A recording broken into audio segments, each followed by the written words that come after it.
Cozinha do Abraço, a força que nutre, revoluciona, regenera e pacifica. Mesa São Paulo. Como eu falei, a gente tem como objetivo trazer para esse palco os melhores cozinheiros brasileiros que nós temos. E é interessante como a gente muitas vezes olha para dentro do umbigo e não percebe o trabalho que grandes cozinheiros fazem. Nós já tivemos aqui a presença ontem do Marcelo Ballardin, que foi o primeiro brasileiro que teve uma estrela Michelin, e hoje é reconhecido de uma forma única na Europa. Hoje ainda nós vamos ter a Alessandra Montagne, que é uma empreendedora, faz um trabalho na França que é único, é dona de 3 restaurantes, ela é a querida, muito amiga do Alain Ducasse, que tem ela como uma filhada.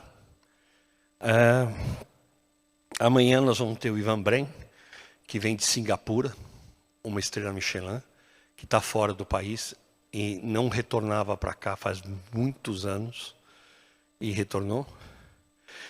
E hoje, agora, vocês vão conhecer um rapaz.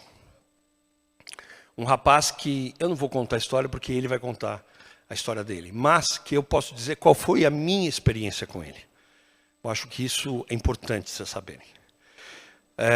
Eu fui para a premiação do 50 Best, lá em Londres, e tinha um jantar, onde a Janaína Rueda e o Jefferson estavam fazendo com esse chefe, neste restaurante. Um restaurante que chama Da Terra, restaurante pequeno, mas quando eu cheguei, entrei no restaurante, um lugar muito bonito, eu percebi que nós estávamos num outro universo, de excelência, de qualidade, de respeito à comida e de respeito ao fato de ser brasileiro.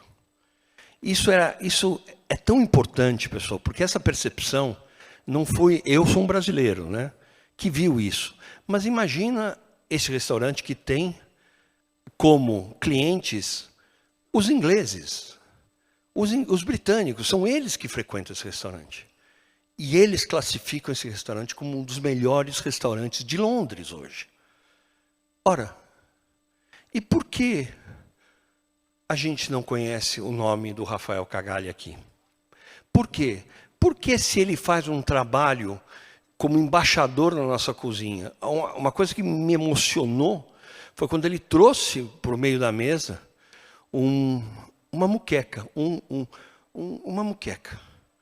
E explicou para cada um que estava na mesa o que era a muqueca. Uma muqueca, ele trouxe um grande tacho. Depois ele levou de volta, levou para fora. E aí ele veio na versão dele, essa muqueca. Em cima do menu, tinha em inglês, explicando o que é uma muqueca, para as pessoas que estavam lá. Ora, não há melhor embaixador do que é o Brasil, do que uma pessoa que se propõe a fazer isso com essa qualidade e com essa excelência. E hoje ele carrega 2 estrelas Michelin em Londres, em apenas 2 anos e meio. Tem 1 ano de pandemia aí no meio. Com vocês, Rafael Cagalli. Vem para o palco. Queria que todos dessem um abraço nesse cara. Vamos lá. Esse é um abraço de verdade mesmo, hein? Antes de começar a falar, quero agradecer muito ao Jorge e toda a equipe do Prazeres da Mesa de conseguir me trazer aqui, né? Na verdade, eu sou meio bitolado no meu restaurante, então nunca saí assim para contar um pouco da minha história e principalmente voltar, né, às origens. Eu sou aqui de São Paulo, de origem, mas eu deixei o Brasil fazem 21 anos atrás. eu estava entrando na universidade, estava fazendo um curso de economia na PUC, e depois de indo para o segundo ano, percebi que aquilo não era para mim, e eu precisava sair e encontrar, né, um pouco o que eu queria fazer da vida, e resolvi ir para Londres, que me acolheu. O objetivo de ir para Londres foi, primeiramente, aprender o inglês, e a intenção era de ficar 1 ano só, né? E depois de 21 eu ainda estou lá ainda, né? Então, tudo começou assim, por acaso, né? Eu já venho de uma família já que trabalha no ramo, no setor, digamos, né? Meu pai da bebida, minha mãe com restaurante também. Um dos primeiros quilos que teve aqui em São Paulo fazem 30 anos atrás, aí na Rua dos Pinheiros. Mas eu nunca imaginava que isso poderia se tornar uma carreira para mim, né? Então, se eu soubesse isso há muitos anos atrás, eu tentaria me envolver um pouco, né, na produção e aprender muito, assim, porque até então eu não sabia nem fazer arroz, né? Mas, enfim, daí indo para Londres, você como estudante, você aprende a vida, né? É dura, e foi, digamos, indo para lá, eu precisava trabalhar, né, como estudante, e daí eu tive a oportunidade de começar num restaurante italiano bem básico, e acho que ali comecei a pegar o interesse, né, pela gastronomia, mas acho que aquilo ali não era o suficiente para mim, então eu resolvi cada vez fazendo um upgrade, né. Desculpa, antes de tudo, eu só queria pedir desculpa se eu cometer algum erro gramatical português, né? Não é minha intenção, mas depois de 20 anos assim fora, a gente tem uma certa diferença assim no idioma. Mas,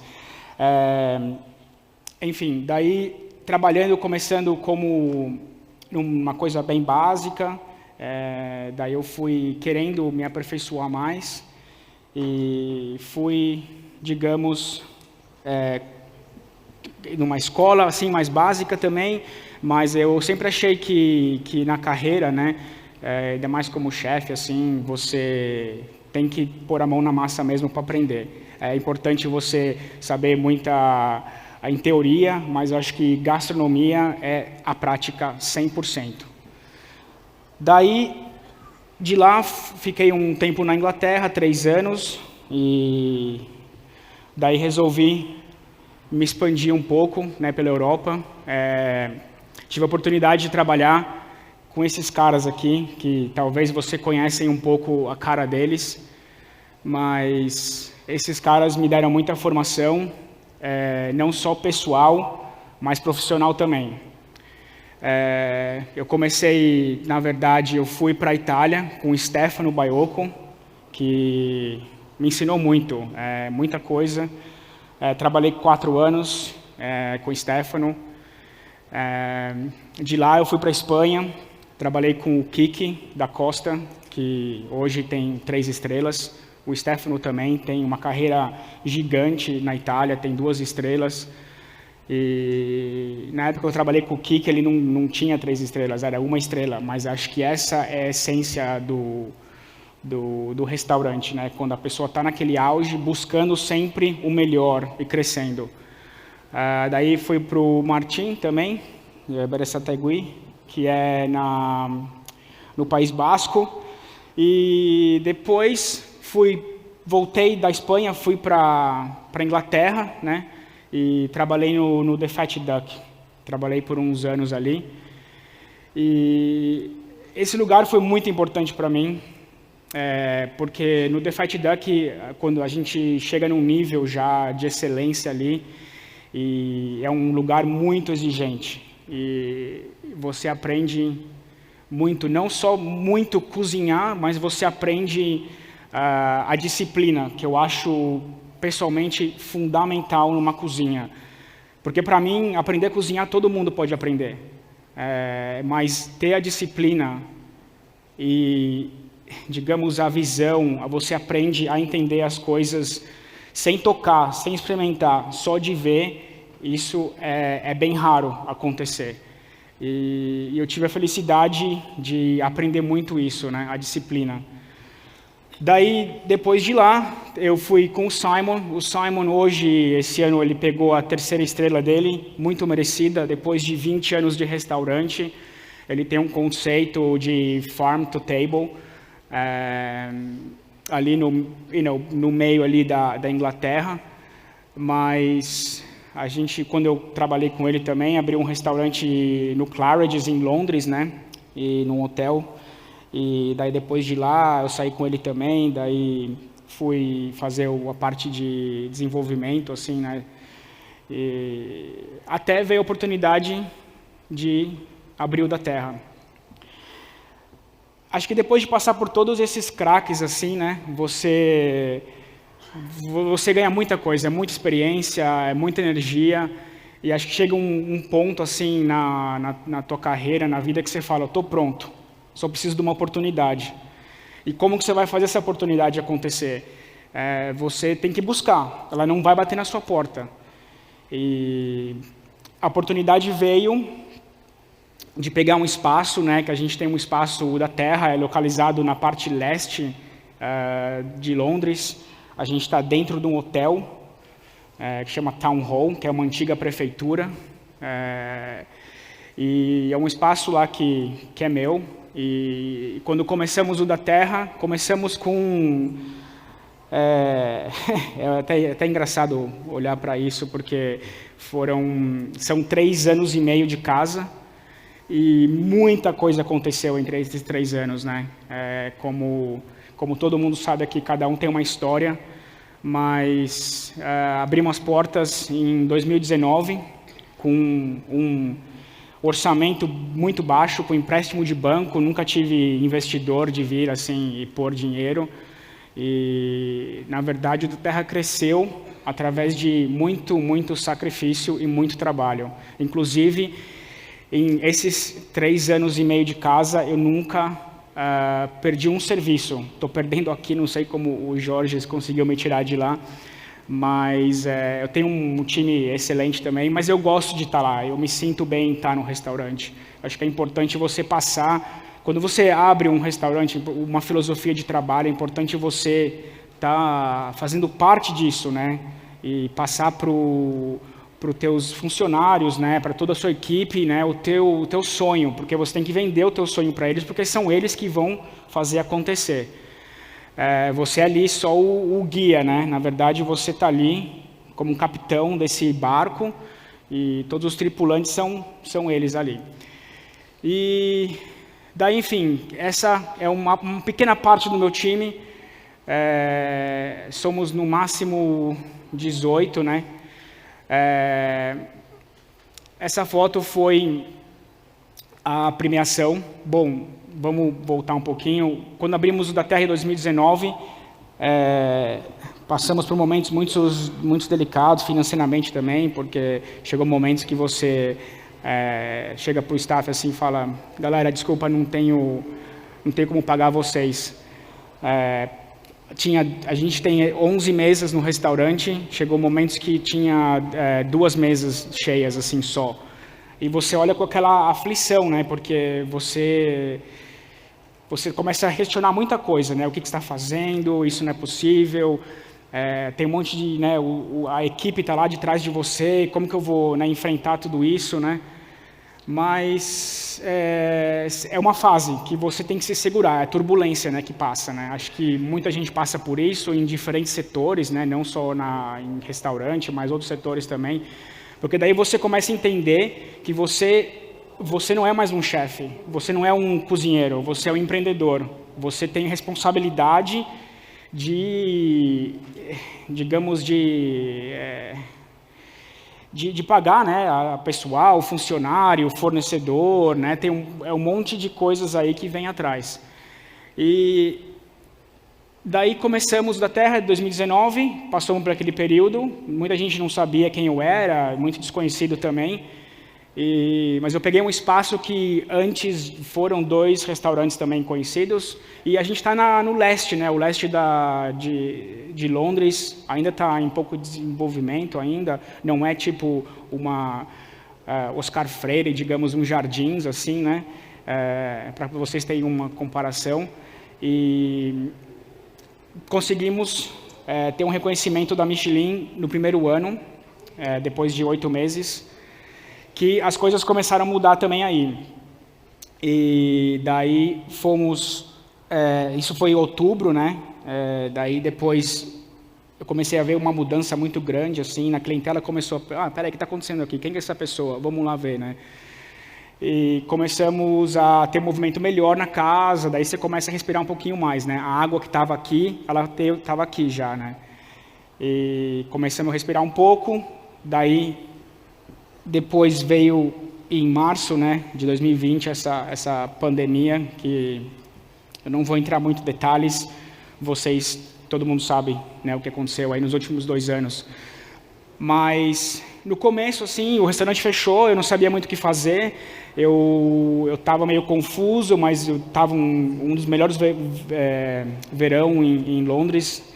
Aí eu estava de folga em casa, daí eu falei, isso aqui tá gostoso, né? Eu não consigo pegar folga, é o único modo de pegar folga. Mas depois de um tempo comecei a me preocupar. Eu falei, peraí, será que todo mundo... Como que está meu time? Como que está, né, a galera? O que eles estão pensando? Porque a gente passou por momentos de a galera ficar em casa. E às vezes você, dentro de um apartamento, assim, você acaba não...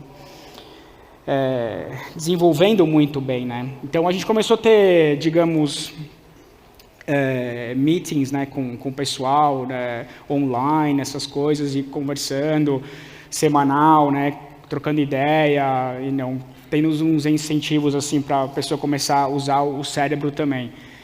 E daí passamos esse período meio turbulento, né? Quando o restaurante foi que podia abrir de novo, daí eu falei, vamos abrir. A gente estava com todo mundo com fome ali de abrir, né, de querer, com vontade de querer voltar a trabalhar. E foi, inclusive, num período que a gente abriu ali, né, bem curto, né, passamos por várias restrições também, de usar máscara, de ter que fechar o restaurante às 10. Acho que aqui vocês também passaram por uma situação bem parecida também. Mas a única sobrevivência minha foi que o governo deu uma ajuda, que eu consegui, né, pagar toda essa galera, porque acho que se não fosse desse modo, talvez a história seria outra. Mas reabrindo o restaurante, e daí foi por momentos assim que eu falei para a galera, a gente tem que abrir as portas e o padrão do restaurante tem que ser exatamente o mesmo quando a gente fechou. Não importa se vai ter máscara, se vai ter distância. Eu falei, não importa nada disso, eu quero que vocês entendam que o padrão tem que ser o mesmo. A expectativa do pessoal que vai vir comer vai ser igual, antes da pandemia, depois da pandemia. Então, acho que foi um desses momentos aí que a gente, né, conseguiu, digamos, ter também um outro reconhecimento, que foi, inclusive, a Michelin adiou, né, a cerimônia e tal, foi tudo uma coisa virtual. Eles me convidaram a receber uma ligação da França para ir na cerimônia virtual. Cara, aquela sensação até arrepia até hoje, porque são momentos que você não consegue nem explicar o que é. Eu estava confuso, não entendia o que estava acontecendo. Eu falei, peraí, o que está acontecendo? Foi quando nós recebemos a segunda estrela. E ali, para mim, caiu, né, um universo na minha cabeça, e eu comecei a perceber que né, as coisas iam mudar muito a partir dali. Daí voltamos, né? Inclusive eu vou passar um videozinho depois contando um pouco como foi reabrir o restaurante, né? A gente fechou com uma estrela e abriu com 2, né? É loucura isso daí, né?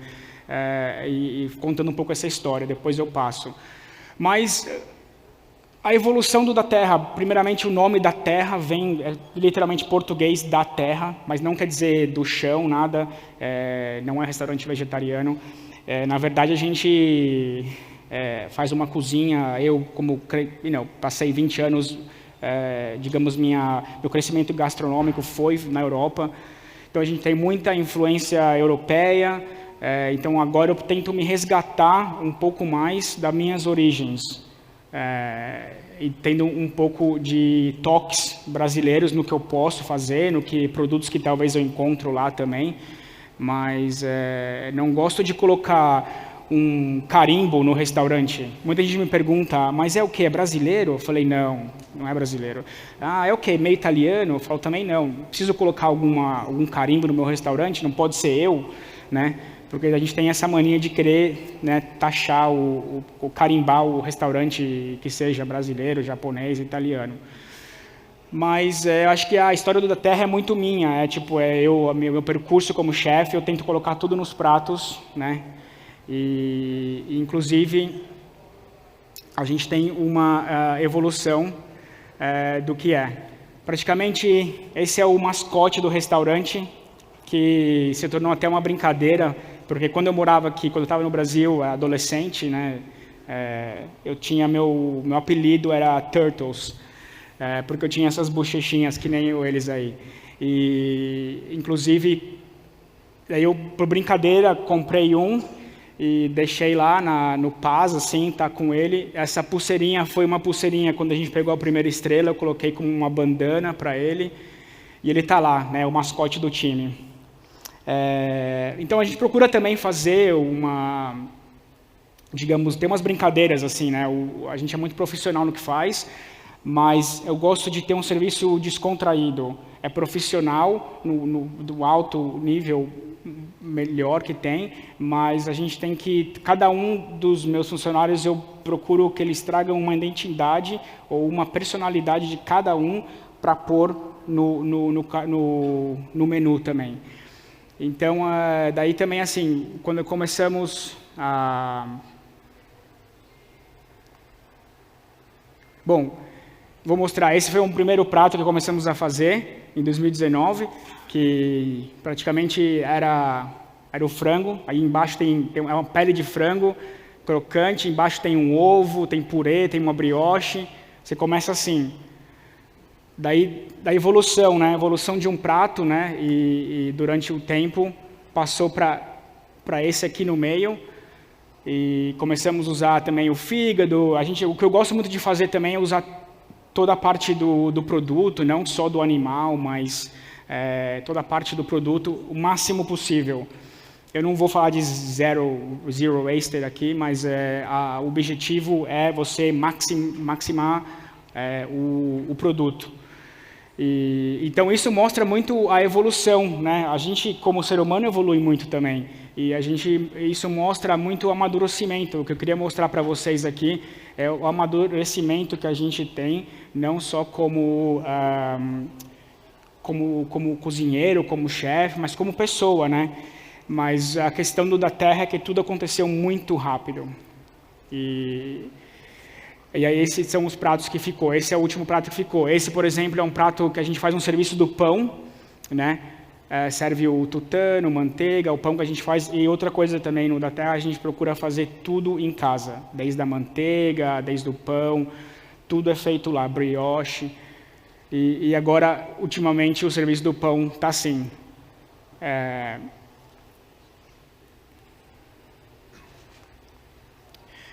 Aqui são alguns pratos mais atuais também, né? Por exemplo, tem mexilhão, tem caviar, tem uma panzanella aqui embaixo, tem um raviolo de pato, tem um abacaxi com sagu e sorvete de coco.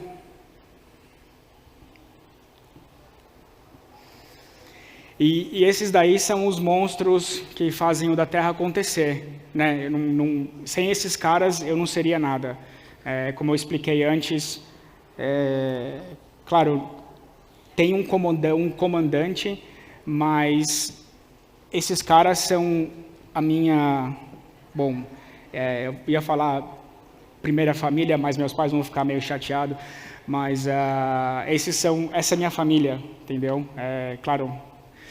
eles estão no meu dia a dia ali comigo na batalha e evoluindo, ajudando a evoluir o restaurante também. Então, tem mais, né? Tem um pouquinho mais aí. E claro que também o restaurante vai mudando também, né? Um pouco. Vai evoluindo, tem pessoas que vêm e vão, isso é normal, mas a gente procura segurar os que acreditam no teu sonho, né?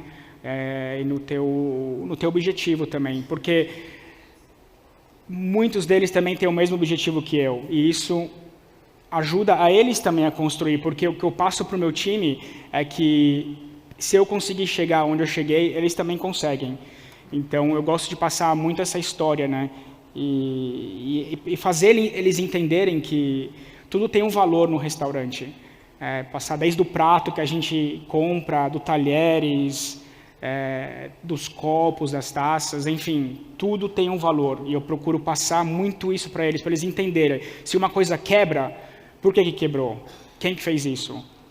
A gente tem um limite, né? Tem custo também. Então, eles têm que entender esses custos, né? Uma máquina quebrar, não quebra do nada uma máquina menos de um ano, entendeu? Mas, enfim, essa galera que faz o da Terra acontecer. Então, o da Terra, a gente serve, são 11 mesas, é um menu degustação às cegas, digamos, que no começo fica até meio assim, tipo, o que eu estou fazendo, né? Mas hoje tem uma aceitação fantástica, a gente tem um público muito, muito bacana que vem comer com a gente também. Um público internacional também, né, que reconhece e gostam. E assim, todos os chefs saem, uma cozinha aberta, os chefs saem, conversar com o cliente, eu deixo muito aberto isso. Vai lá, explica o prato que você fez, não tem coisa melhor, né? E, bom, o da Terra já está evoluindo em 2 anos e meio. E fazem menos de um mês, como estamos dentro de um hotel, tem em cima, no primeiro andar, tinha um outro espaço lá também, que eu acabei me pegando, né? Mais dor de cabeça, né? Porque só o da Terra não basta, tem que ter mais dor de cabeça, né? Então daí a gente pegou o Elis, que é um restaurante que abriu fazem um mês. O conceito do Elis é totalmente diferente do da Terra. O nome vem da minha mãe, tinha o Elis aqui em São Paulo, chamava Elis Pianos Bar, isso nas épocas do 80, assim. E eu queria resgatar um pouco isso, acho que o nome bacana, era uma homenagem a Elis Regina. E o que a gente serve lá é bem assim, um estilinho meio tapas, né, bem casual, digamos, mas o Elis ajuda muito da Terra, porque a produção é feita no mesmo ambiente, digamos, a gente pode maximar todos os produtos, né, que isso é melhor. Os fornecedores são os mesmos da Terra, que a gente trabalha com pequenos fornecedores. A gente tem um relacionamento muito próximo com os fornecedores, é questão de mensagens no WhatsApp, qual é o peixe que está bom aí hoje, pode mandar. A gente procura usar uma cozinha muito sustentável, isso, obrigado. E é isso, né, o da Terra e o Elis agora abrindo, que dá uma força maior para a gente poder maximar todo o produto. Então, daí, eu vou mostrar um videozinho que mostra um pouco a nossa evolução. I never thought about being in East London because it helps on the menu, helps on be creative. I think whatever I would do exactly the same. Still, we get people from everywhere. This is me, this is what I do, this is what I believe. Hi, I'm Rafael Cagali, chef co-owner of the restaurant La Terra in Bethnal Green in London.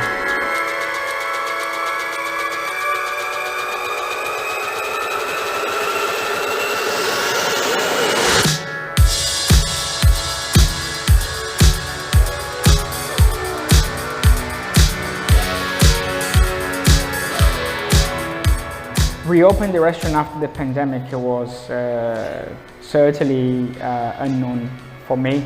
It was more operation. I didn't know what to expect. I wasn't sure what it was going to be. I had no hopes for help. It was quite frightening in certain ways. There was obviously some good help from the government, good help from the rent, from the hotel. But during the lockdown, the Michelin from last year, 2020, got postponed. Normally they do in October. They kept it postponing until January 2021. It was something that I've always wanted to show the guests, but also the staff, that everything's possible. Everything, you know, the standard has to be there. Regardless, we can't get this produce, we can get that, you know. So it doesn't matter. We're gonna make it happen.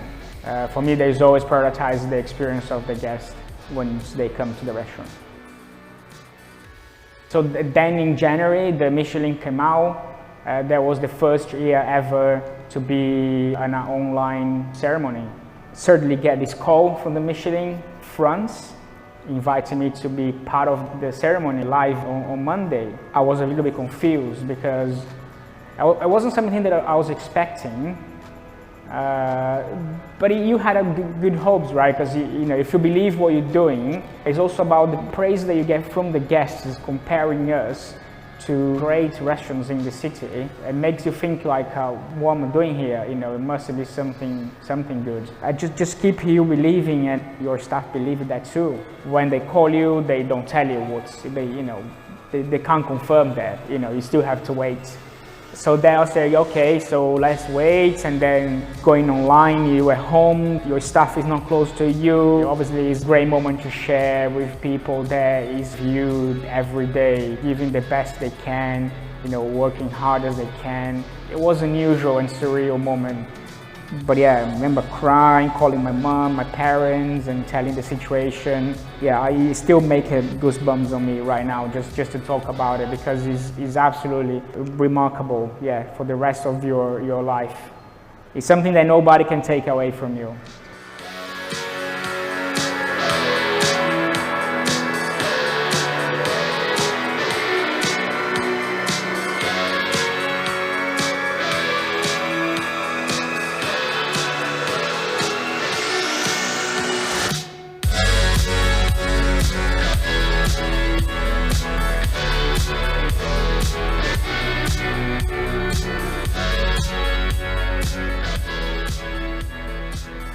And achieving that in only 2 years, yeah, it's even more special. You know, being someone that wasn't born in this country, come with very little English, and 20 years ago as a little student, just wanted something better for his life, and see how far I've come, what I have achieved. Which, you know, to be very honest, I never actually stopped to think about it, because it's so busy, and then you don't have the time to think about all these like emotionals and just, you know, deep thoughts, you know. So it's, you know, keeps the motivation, you know, to come back. And I wanted to open the restaurant.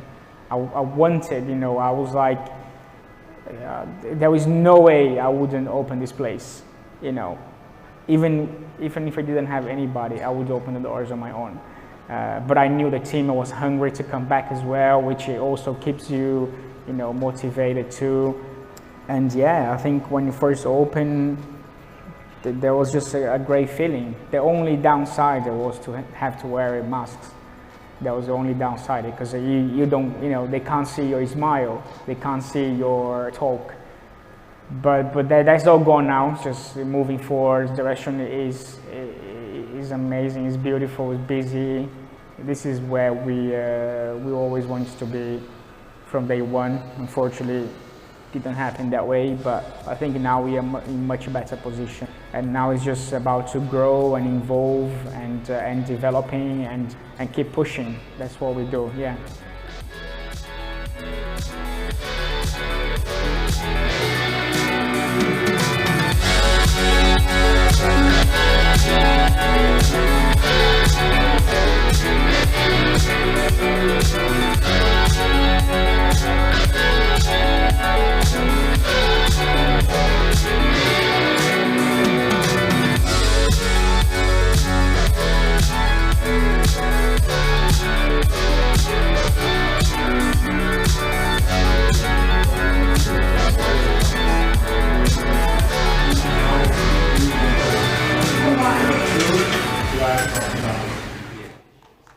Bom, Na verdade, resumindo um pouco o que eu queria contar para vocês, é muito emocionante estar aqui de volta na minha terra e, né, me resgatar um pouco, né, das minhas origens, mas é muito emocionante estar aqui. E fazer o jantar no Evai outro dia, né, o jantar magno, cara, tem muito craque nesse país e dá orgulho mesmo, cara. E praticamente resumindo, o que eu queria passar para vocês é isso, que tudo é possível na vida. Não existe barreira, não existe limite. O que você quer, você tem que, com muita determinação, e buscar, né? Na vida temos 3 certezas: da morte, da velhice e que os preços vão sempre subir. E do resto, é vocês quem decidem. Muito obrigado. Pessoal, uma salva de palmas mesmo para esse grande cara. Obrigado. Parabéns, cara. Obrigado, Parabéns. cara. Obrigado. Muito obrigado por todo o esforço. Eu sei o que é difícil deixar o restaurante lá e estar aqui. Mas valeu muito a pena. Que bom. É emocionante estar aqui, realmente. E olha, queremos ver você mais vezes aqui. Vou voltar, hein? Vou voltar. Por favor. Obrigado, Um abraço. gente. Muito obrigado. Muito bom, pessoal.